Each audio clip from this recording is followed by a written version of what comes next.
Hello, everybody, and welcome to episode 3 of Your Ass is Degrassi. As always, I'm one of your hosts, Kyle. And I'm Dan. And we're back at it again, giving you guys 3 episodes covering from the hit TV show, or the barely seen television show known as The Kids of Degrassi Street. Of course, this leads up to the more widely known TV show, Degrassi. Yeah, Degrassi Junior High, Degrassi High, Degrassi Next Generation. Degrassi, what do they call it now? There's a new thing. It's called Next Class. Next Class Degrassi. Yeah, there's a lot, and we're going to get to all that fun stuff eventually. And I think the reason we bring that off the bat is because we're already getting tired of this shit. Let's be honest. We brought it back all the way to its very humble beginnings on public access TV. And actually, this is kind of an exciting episode in a way because this episode is the first not to strictly be on public access. This was broadcast nationwide. Right. This is when it started to be week to week versus one a year. Yeah, it was like a very strange episode release schedule for those first 4 episodes because they were considered short films in a way. Kind of like one-off things that used the same characters and kids from the storylines. Mm-hmm. Again, this is all like children's television, so enjoy 2 grown adult men talking about that for the next little while here. Nonetheless, let's get into episode 5. Lisa makes the headlines. Originally aired December 13th, 1982. 1982. Yes, which is the last time an episode we covered was also aired in the same year. So it's the first time. Right. And it's also the same year that we're introduced to Lisa, coincidentally, because the last episode before this was Noel buys a suit. It's true. Great episode, actually, honestly. Looking back at it, it is. I kind of liked it. I think when Irene shows up, that's a better one, but still. Episode 2. Be sure to check. Or is that 3? God, I'm already losing track. This is episode 3 of the show, and when we talk about episode numbers, I'm starting to get confused already.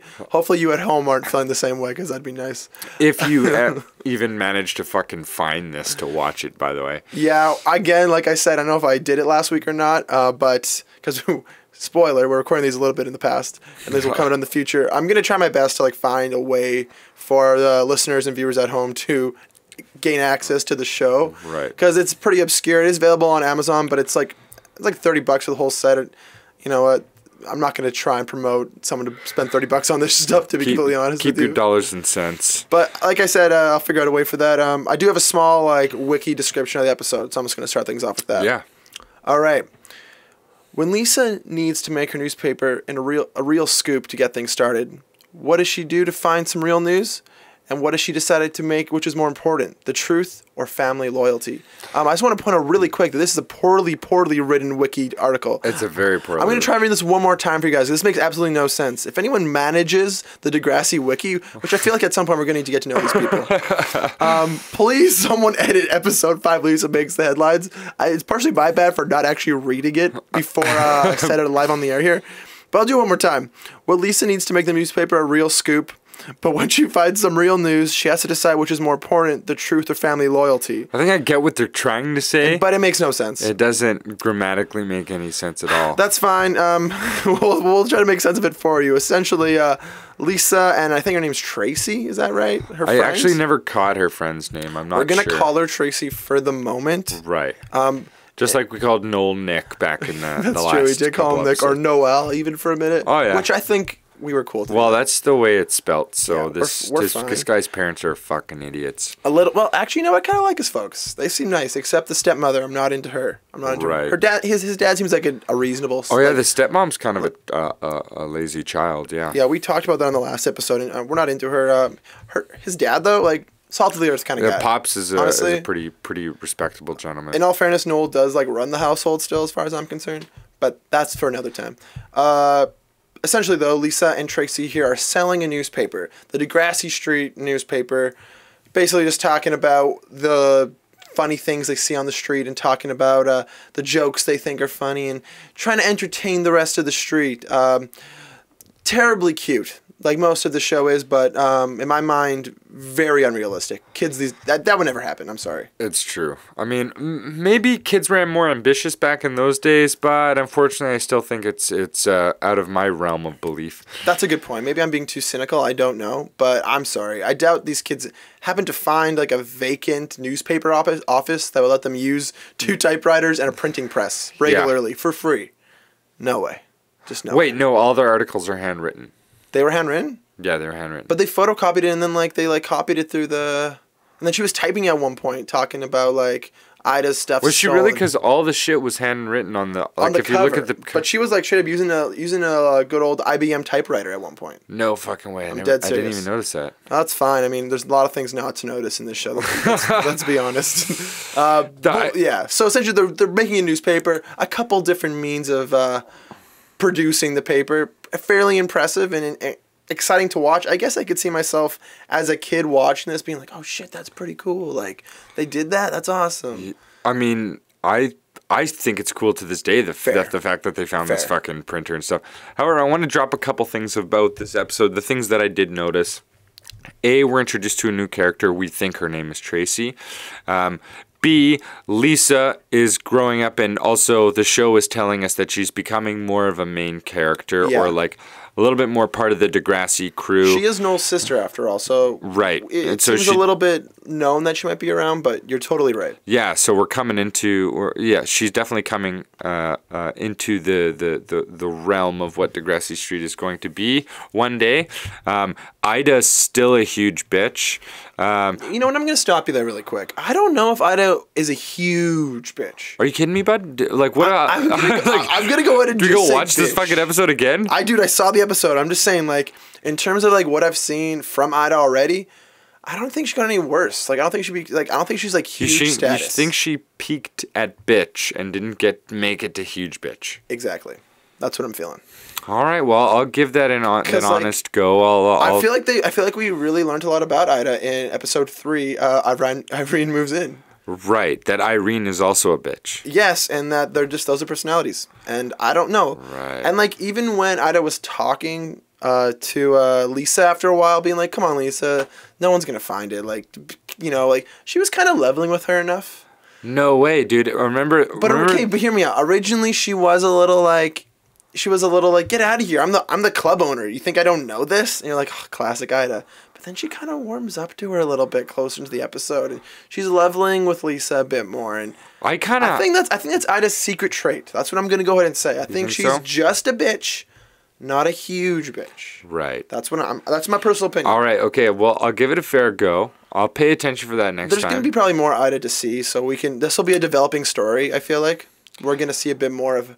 Our first question after season 1 is Ida a bitch or a huge bitch? It's one or the other. I'm also curious if Ida's in like junior high. I can't recognize the That's one thing I'm excited for, is to find out what characters carry over and if there is still. I can only clarify for sure that Lisa does. I know that for a fact. Right. She ends up playing Caitlin Ryan for like 20 years, 30 years, very long time. No fucking way. She's even in Next Generation eventually. My God. She even kisses Kevin Smith. But guys, we'll get there in like a long time, but we'll get there. Like fucking spoiler alert over here. Dude, come on. Okay, I'm sorry if I'm going to spoil a show that's like 15 years old. I don't fucking care. Especially this show. Like, was 79? Was it like 30 years ago? Like, I'm good. But yeah, I mean, there's nothing really more in terms of plot to talk about. Things get a little bit more heated when Lisa is kind of like jumping to conclusions about these news stories that she wants to print. Right. She has false facts about a potential theft in the neighborhood, which we find out later maybe isn't true at all. Right. That's fine. She's a kid, right? That's the kind of thing I don't mind about this show, is that like it's funny because like when we used to watch, like, shout out to 2.5 Men. We used to watch that shit, and it was like the stupidest fucking thing. Like, why are these grown-ass adults doing these things? Yeah, but why is this show made for adults with grown-ass adults doing childish things? I mean, actually, as you say that, it makes sense that people probably... That's supposed to be funny. I don't get it, but I see why it was made, The way it plays out is horribly unfunny, but anyways. But to flip the switch, when you're seeing kids do childish things... Charming. All right. Charming, a little bit charming, because it's like, oh, they're learning, they're kids, right? Yeah, right? I mean, unless the show gets really dark and they start like killing each other off, then that's a little bit more of like a moral topic we can discuss. But until then, I'm okay with it. I wonder if David Lynch shows up for an episode and we kill off a couple characters. He might. I mean, I bet you David Lynch he's probably never seen anything from Degrassi except Kids of Degrassi Street. Right. You know, that's if there's any Degrassi David Lynch I'd make some movies probably a fucking classic in Lynch's mind. That's my guess. That's funny. That's a classic. Well, I think we should jump right into what was the meaning behind this episode, Kyle? What was the lesson of the day? Okay, well, the lesson of the day does have to do with what we were just talking about, in which good old Lisa finds out that Ida had some, missing belongings, or she jumps to the conclusion that her things have been stolen. And when she decides to make that a headline in a story for her paper, she eventually discovers that she sees something that literally says property of Ida in her brother Noel's room. And so she prints it saying, or she's debating if she should print it or not, which now makes sense to what that poorly written Wikipedia thing was about in terms of family loyalty, which is barely touched upon in this episode. Yeah. So she's not sure if she should print it saying, oh, Noel stole Ida's things or not. But then she decides that, I need to know the facts first, and that's when we get into the lesson of the day, and it's a little bit of a two-parter again, because we didn't quite decide exactly what it should be. There's a few things. I'm just gonna go ahead and say to Lisa, girl, get your facts straight. I think that's the biggest lesson. And then maybe part 2 is don't jump to conclusions. Right, and I think they're kind of if you have your facts straight, you haven't jumped to a conclusion, right? Fair point. Basically, just get your shit straight, girl. That's all I can say. That's it. What are you, up until this point, what are you feeling right now? This is episode 5. This is episode 5 out of 26, I will point out. If I'm being honest, hurry up and end. But also I'm excited to see if we're going to gain characters, lose characters. Are these characters going to really age that much? And is it going to be noticeable by the time we get to the end? That's interesting. So a couple of questions. Interesting to say, because you started off saying, I'm waiting for it to end. But then you're kind of sounding excited there, buddy. Well, okay. I'm waiting for it to end, and if I could choose, I would fucking not watch it at all. Dang. Ouch. That's just honesty, bro. That's just honesty. But, however... It's a great show. Let's be serious. Since we're watching it, it's happening. In that scenario, I guess I'm excited to see... It's gonna be what happens to some of these characters. Yeah. I'm pretty sure we're not gonna get a lot of continuity between storylines. I'm already discovering that, I think. It seems like very much a one-off. Each episode is a one-off. Well, we learn seldom, very little about the characters. In all fairness, the last 4 episodes were made to be one-offs. Right. So, fingers crossed we get a little bit more, continuity and some story development between these characters for the next 21 episodes. But for all you listeners out there, I want to say, where's Cookie? Yeah, where the fuck is Cookie? I hope someone out there has already seen episode 1, 2, 3, and you guys are aware of what the fuck Cookie is and how Cookie's a dope ass character. But she's absent. Oh, that was my last note. Actually, is Chuck is still the worst. Yeah. I fucking hate Chuck. Chuck fucking sucks. I'm not into him. I get why he's in the club. I understand that there's some rules in place that he abides by technically. Yeah. But I'm not into his bitch ass face. I do not like Chuck one bit. I don't like Chuck, and he's skateboarding. They try to make him the cool guy almost, or the rebellious guy kind of. They do try to make him fucking cool and shit. He's not into Chuck. Chuck, you know what? Fucking go home, buddy. Just go home. Stay inside. Drop fucking dead, Chuck. Dang. Harsh words. All right, let's go watch. We're gonna go watch episode 6, and we'll come back and talk to you guys about that. All right.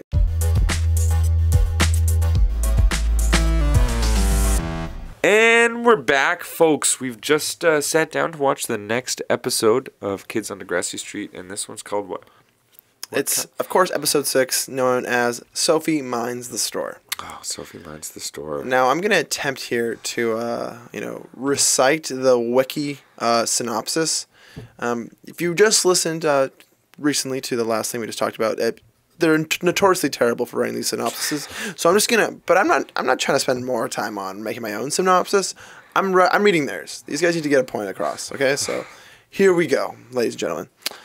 Sophie gets Chuck to help her out at her parents' store, but the cash is out by $20 at the end of the day. Chuck's father is in jail, so it appears that it must be like father, like son. Like father, like son. There's a bit more to this episode. I gotta be honest. We're starting to learn about characters. I mean, Sophie's just introduced, but yet there's almost a heavy dynamic on Degrassi Street. And I don't know if it was just like this in Toronto in the 80s or... Right. I'm going to say no, to be honest. I feel like this is just a very dramatization, if you will. But you get the idea that all these kids have almost terrible lives, to be honest with you. They're quite cheery about it, which is refreshing. But fuck. Ida's got no father. Cookie's getting her appendix removed. Honestly, not confirmed, but Cookie might be fucking dead. We're not gonna jump to. Well, we're gonna try and take last episode's lesson of the day and not jump to the conclusions. Yeah. But there's a chance Cookie might be ripped. She might be fucking R.I.P. for sure. But in terms of this new character, Sophie here, we learned that her father has a terrible back and is basically bedridden. I'm making the assumption. Yes, yeah. We don't know what happened to his back, but we know that he's stuck in a body cast in bed for now. And her mother is just gone. She's like just had to do some shit, so she went away for a little bit, a couple days. We're not sure, yeah. But they own the famous convenience store, the Degrassi Grocer, on the corner of Degrassi Street, which you see since episode 2. You see that at every opening title sequence of the show. Yes. So I'm kind of happy to know that we get to see inside the store. I've always actually wondered that because I've seen shots of that grocer, which used to be an actual building in Ontario. Right. Also, for fun fact, Degrassi Street was an actual street.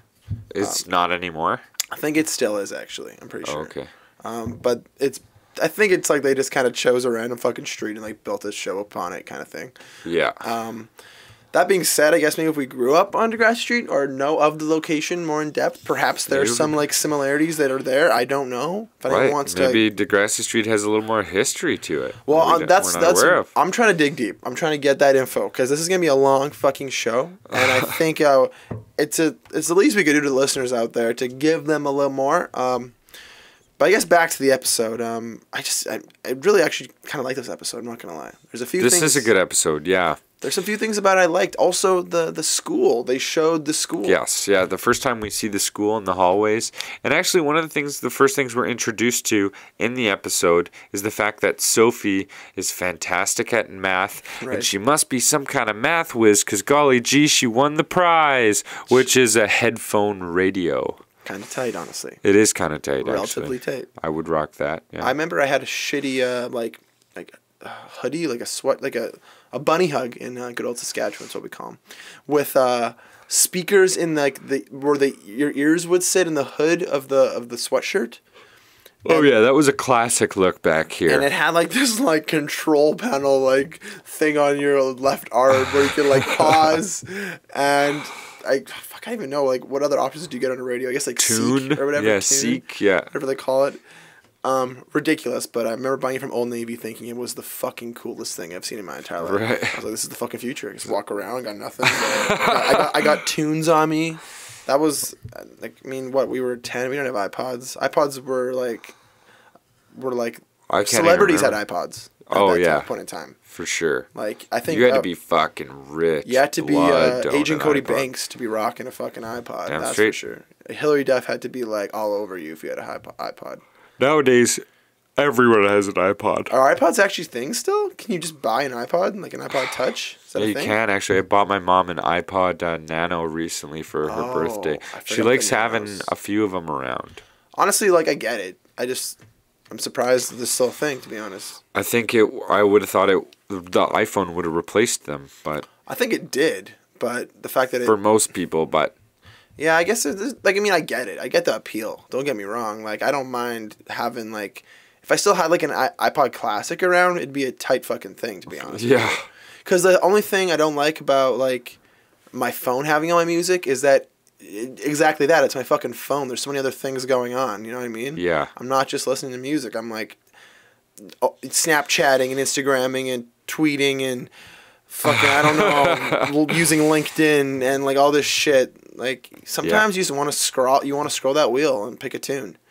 Yeah. And it's similar to what Ida did in this. Or not Ida. Fuck, it's always about Ida in my head for this shit. Fuck Ida. Sophie. She's a little like Ida, though, I think. They seem like a little similar. Honestly, dude, there's this, like, weird attitude in the show where it's totally always okay to call someone else, no stupid, no dummy. What are you, dumb, big dumb? Hey, stupid. Yeah, that's true. That's true. A little harsh, I gotta be honest. Right? And the kids never fucking cared. They're like, oh, no. Yeah, they're like, whatever. Mind you, they all come from really terrible backgrounds, like fucking... fatherless. My father might be in jail. Your father fucking might be dead. You should bring that up. What about Chuck in this episode? Dude. Do you want to tell the world about Chuck a little bit? Well, first of all, Chuck, the first thing we find out about Chuck in this episode is he's friendly. He's a little chatty Gath. He likes to be social, okay? Yes. But he's getting into fights in the hockey ring. In fact, he was suspended. Yeah, he was suspended. He wasn't able to go to the Brampton game, which sounded like a big deal to me. Yeah, he couldn't go to Brampton to play hockey.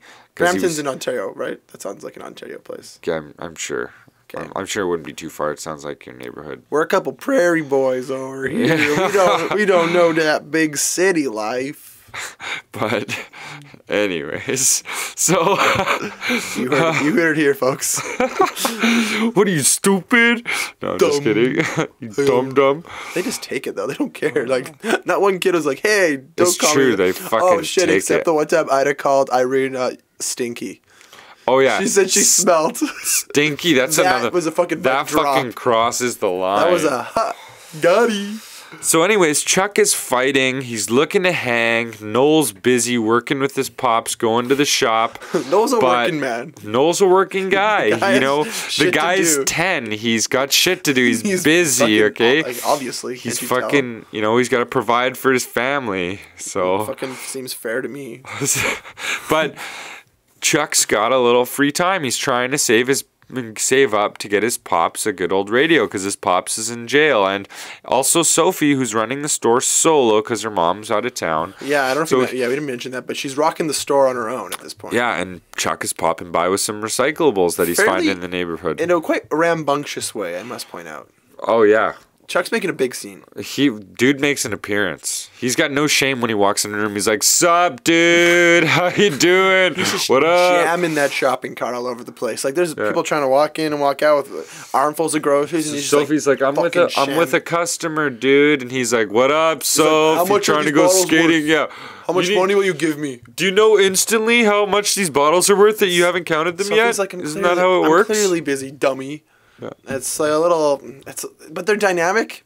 I'm into it. I kind of liked it. It's weird. There was some sexual tension there for sure. I didn't quite feel that personally, but I felt like. I'm just glad you had a comment on it. I'm actually don't. I'm going to no comment on that. Personally, did not. You already did comment on it. I'm fine. I will comment. For the record, I did not feel that, but for the record, you did. So we'll leave it at that.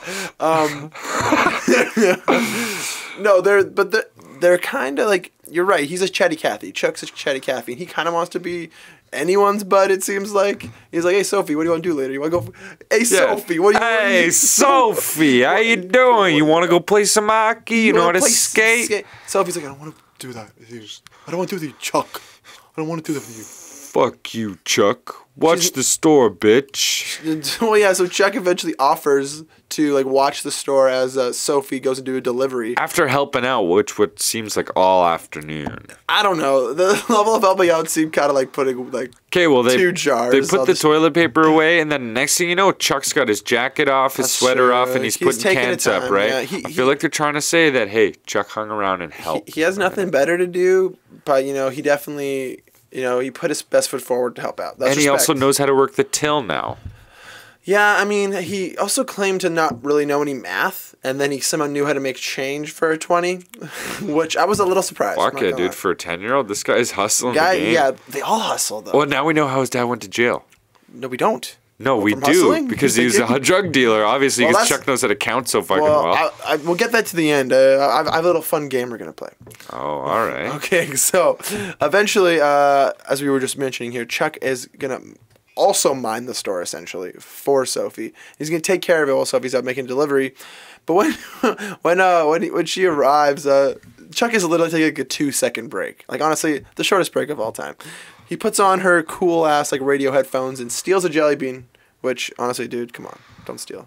Yeah, bro. That was 2 cents. 2 cents, man. Fucking 2-cent candy, dude. You don't do that. Fuck. Anyways, Chuck is just chilling for half a second. And, of course, Sophie walks in. And she's like, "You got some nerve. What are you doing with that? You probably broke it." Yeah, you fucking break my headphones, you asshole, Chuck. Like, she's instantly upset.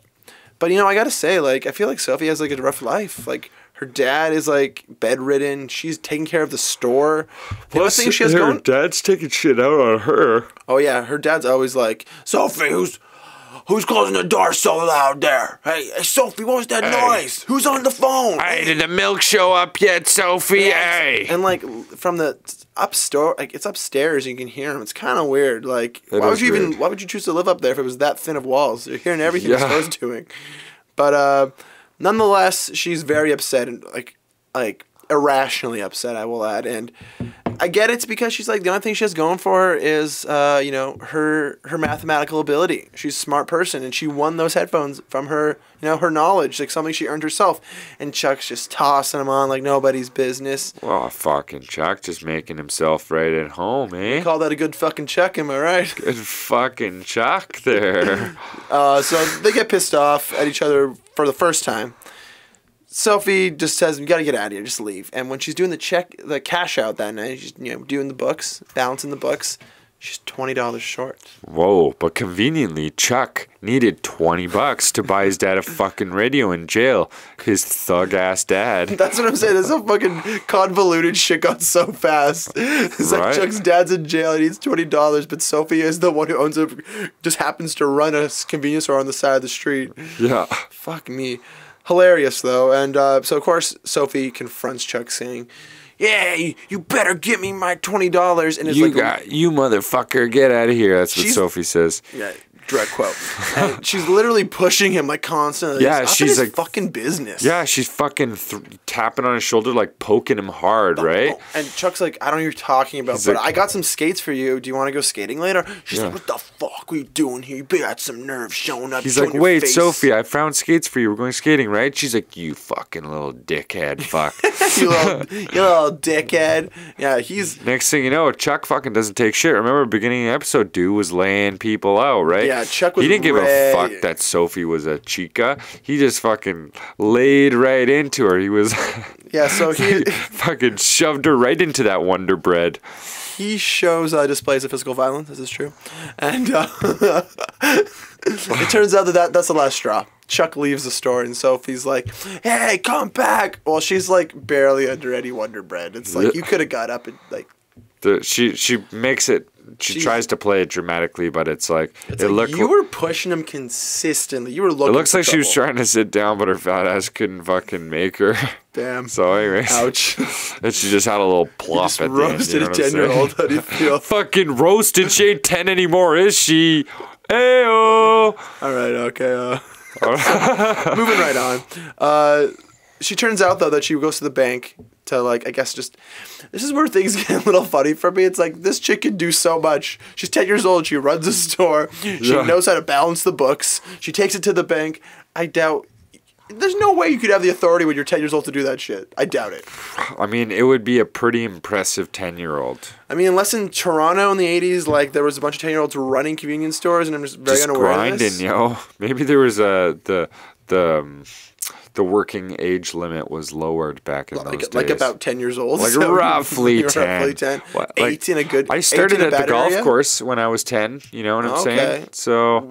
Did you get to go to the bank and pop off all the checks that Never numbers, but machinery and equipment. Right, so you're more of a Noel. You weren't much of a Sophie. I'm more of a Noel, not a Sophie, yeah. I get it. Yeah, you know what? Fuck, I was 10 years old looking at a record store and I think about it. There you go.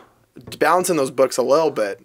Somewhere in between. I wouldn't quite call myself a Sophie. I'm not going to give myself that much credit. I would say that when you're fucking back in the 80s, maybe kids those days had a little bit more gusto and oomph to do something and keep them entertained. That's true. Whether it be work or something like that, because there was a hell of a lot less to do. That's true. I mean, if you think about it, it's like, hey, we can help you at the store. It's like, Dad, I got 12 YouTube videos on queue. I don't have time right now. Yeah, sorry, bud. I'm entertained for the next 40 years indefinitely. Wake me up. I just used your credit card to buy a brand new fucking Nintendo Switch. Of course I can't help you right now. Yeah.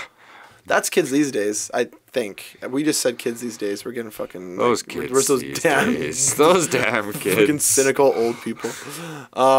That's pretty much the end of the story here, though. She gives them money.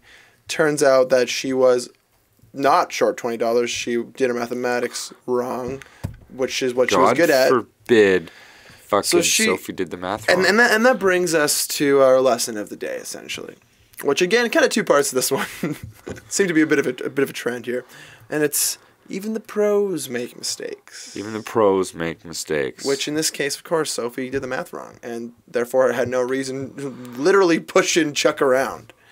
Which honestly kind of made me mad because, fuck, I still hate the guy, but that guy has a rough life. Chuck didn't deserve no gosh darn pushes. No pushes at all. And then, reluctantly, well, not even reluctantly, she willingly goes over to give her headset radio to Chuck so he can re-gift it, essentially, to his dad. That's a nice gesture. That is a super nice gesture, as an apology for doing the math wrong and blaming him.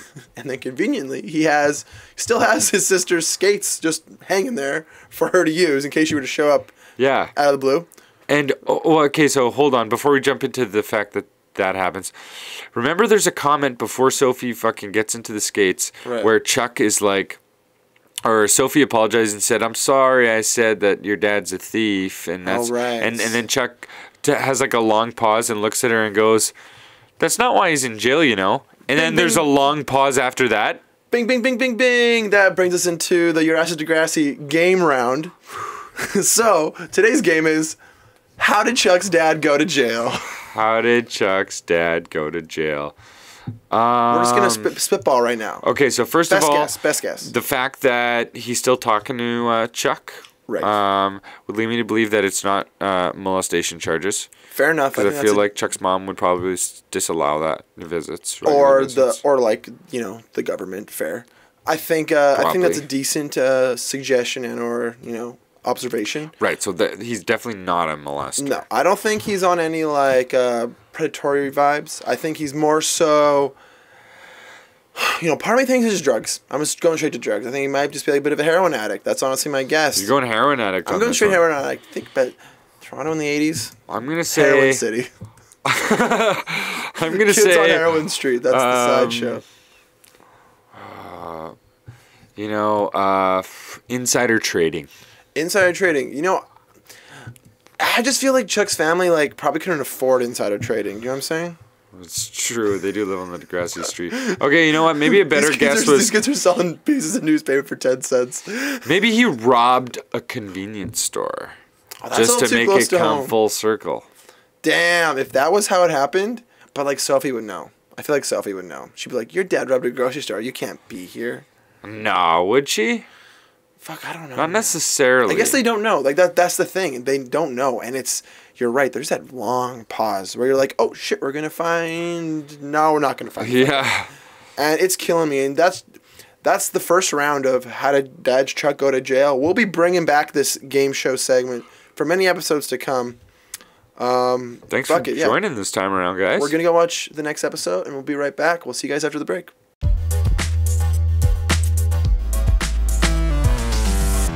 And we're back, everybody. Thanks for sticking in with us because we're still here. Trust us. We're sticking in. We're trying to make things happen.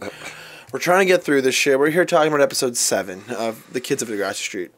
It's the first disc of 3 for a total of 26 episodes in the series, so we're getting there. Did we finish disc 1? Is that... No, there's 2 episodes left in disc 1. You kind of got me excited there for a second. Sorry, but we're close. No biggie. We're getting there. And honestly...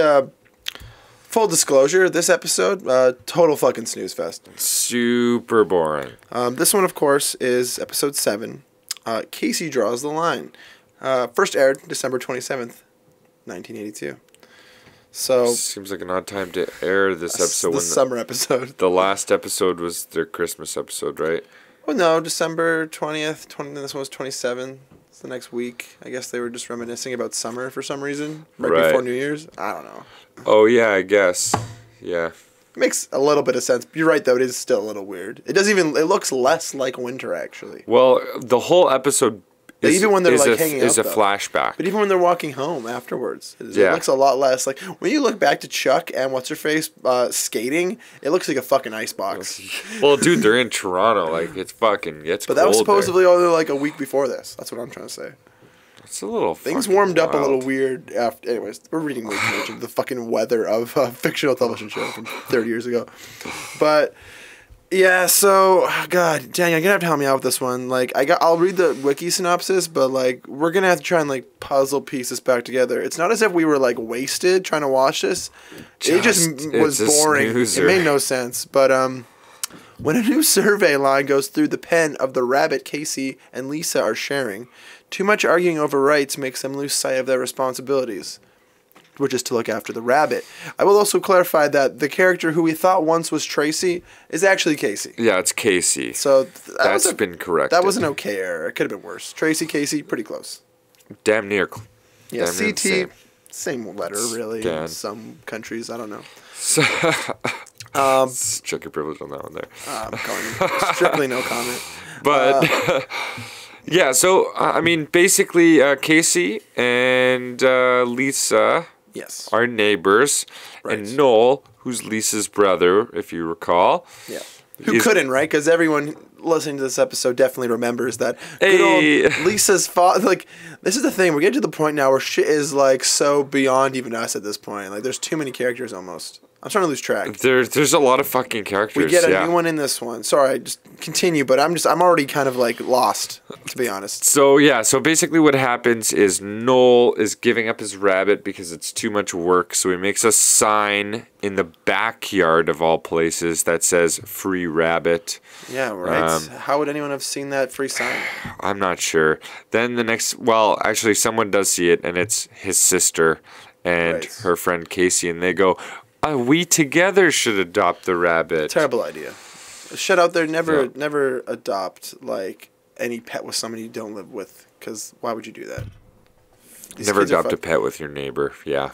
Or like anyone else. Some dum-dums over here is what I'm going to say. There's some fucking stupid heads and some dum-dums. Smelly dum-dums. So, anyways, I'm not even sure what sparks this, but they start to get like mad at each other for some reason. I think it's the survey line. But I'm still confused by that. Oh, right. So the rabbit cage is in a spot in the backyard that Casey's father discovers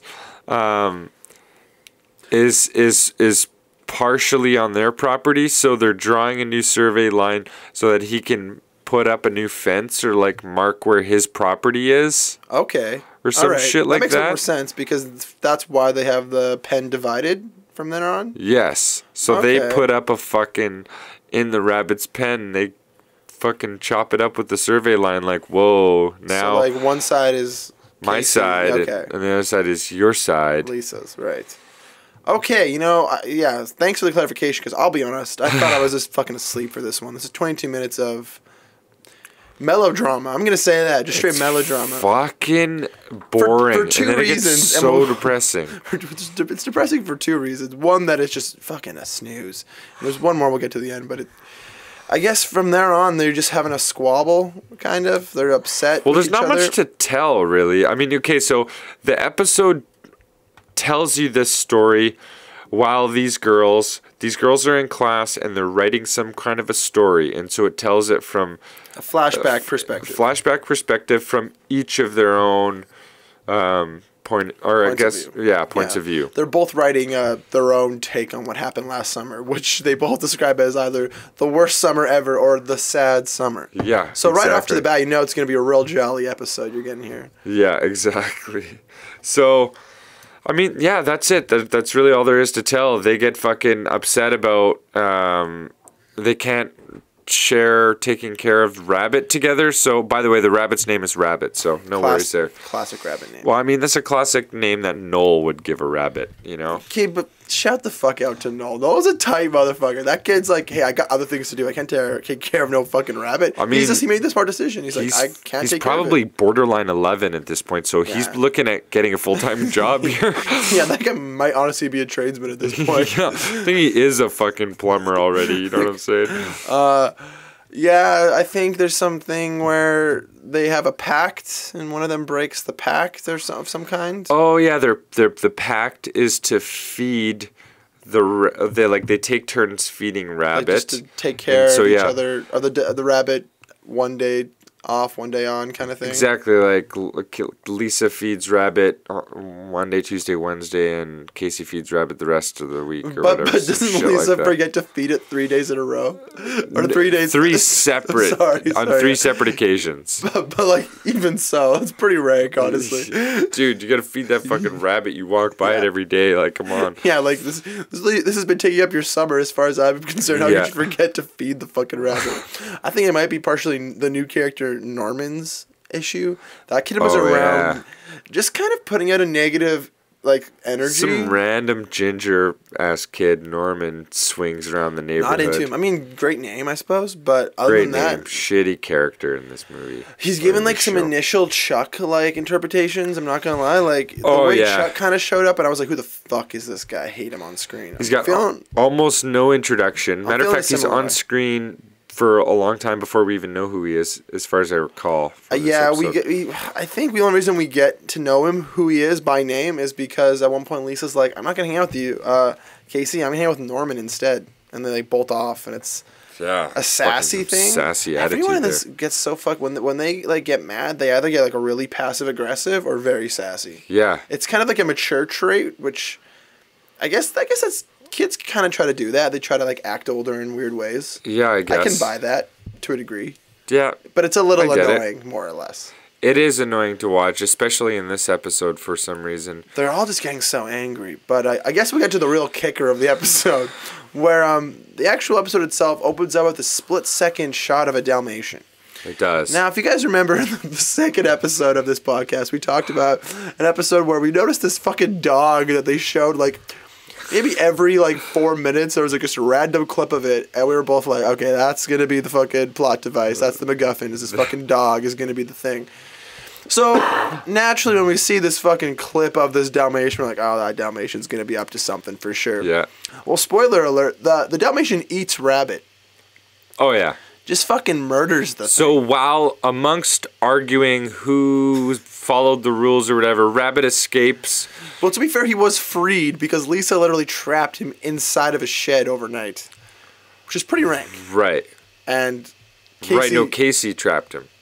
It's Lisa, dude. Lisa don't know... Lisa... Oh, wait, was it Casey? It was Casey, dude. Oh, right. It was Casey because Lisa unlocks it and then puts Casey into the... Yeah, so they end up... Yeah, they literally... at first I thought, Casey was, fucked up, had some issues because she was literally just keeping a rabbit inside a cage. But that's just what the kind of shit that goes down on Degrassi Street. But then next thing you know, Lisa's literally trapping a human inside of a shed. And so you really got to pick your battles at this point, which is worse. I mean, that's just the world that they paint here on Kids of Degrassi Street. It's getting more and more grim as we, of course, see that the rabbit that they are longing for and really are fighting about consistently is just killed by a dog, and then they decide to plant it afterwards. Yeah. Yeah. And it's ridiculous because they're fighting with water now after getting unlocked. Some sort of water locking. Fight occurs. I don't know. It's really weird. Things are happening a lot faster than usual. I feel like shit's just coming at the screen in a way. It felt like it moved so slow, but every fucking time I looked at the screen, something else that made no sense to me was coming into light. This fucking episode did really suck. And it was looking up, dude. Episode 6, bit of a banger. I felt like I really connected with the show. Episode 7, however, not a banger. Fuck. That's a flat liner. S Club 7, great shit. Degrassi, Kids of Degrassi Street, episode 7, not so much. The correlation's not there. I thought, lucky number 7, that's a thing, right? Or Slevin, if you will. Great movie. Okay, now there's one thing I didn't even think about, but what is the lesson of the day? Don't lose sight of your responsibilities because of your differences with other people. I mean, sure. I mean, I'll tell you, it's a little convoluted, but so's the episode. So, I mean, fuck it. All right. I'm into it. More or less. Also, don't try to co-own a pet if you don't live in the same vicinity. Yeah, or if you're 10. Yeah, don't own a pet if you're 10. Where are these people's parents half the time, to be honest? Fuck, we haven't seen... Well, we saw Casey's dad, we think, but we don't know what the fuck... He was just pacing around a yard for 2 minutes. He was just upset about something and just popped out of nowhere. Yeah. God, I miss Ida's mom at this point. Ida's mom at least felt like a balance in the show. She did kind of provide some, parental structure to the... Or supervision at all, really. Or supervision, yeah. The rest of the time, these kids are literally just fucking around. What's Noel's dad's name? Do we ever... catch on to that? I can't remember. I want to say like Patty. All right. Patty cake? Something like that. Call him Patrick. I kind of like that guy. He's like, he doesn't show up that much anymore, but I like that too. He's nice. Whenever he's there, he's just kind of like, if one of the kids calls the other one stupid head. He's like, hey, come on. He's like, hey. Don't. That's as far as he'll take it, but like, he's good about it. He's there to be like, yo. And he's like randomly playing Scrabble with Noel.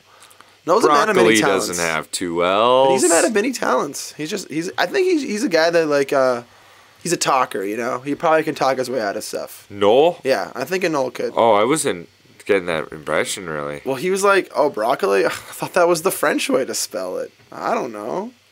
Like, just watch out for Noel, bud. Okay. Let's watch out for Noel. Let's watch out for Noel. I'll be watching. But thanks for tuning in once again. This was kind of a shit episode, I'll be honest. I'm hoping next one's better. Yeah, so that's this week's episode of the podcast, the Your Ass is Degrassi podcast. Thanks so much for popping in as always, everybody. And if you liked this show, you might be a fan of some of our sister programming. Of course, that is a Second Viewing podcast and Off the Cuff. Those are two shows under the Second Viewing branding that comes out every Monday for you guys there. So take a look at that. Look us up on the social medias, Facebook, Instagram, Twitter, kind of. Things like that. Podcast, RSS feeds, iTunes, Google Play Music, Stitcher. Am I missing anything, Daniel? No, you fucking name it. We're on it pretty much. Yeah, I feel like I'm starting to say this a lot more often now, so like it's getting ingrained in my head. But if you can't find it, then we've got a problem. Yeah, that's true. That's true. It might be a little confusing because Your Ass is Degrassi is under the Second Viewing. We understand that, but we're trying to get this out a little more in its own light as much as we can so you guys can understand, what the show's all about. And if you made it this far in the episode, you probably already do. So we really appreciate it, and we'll see you guys next week.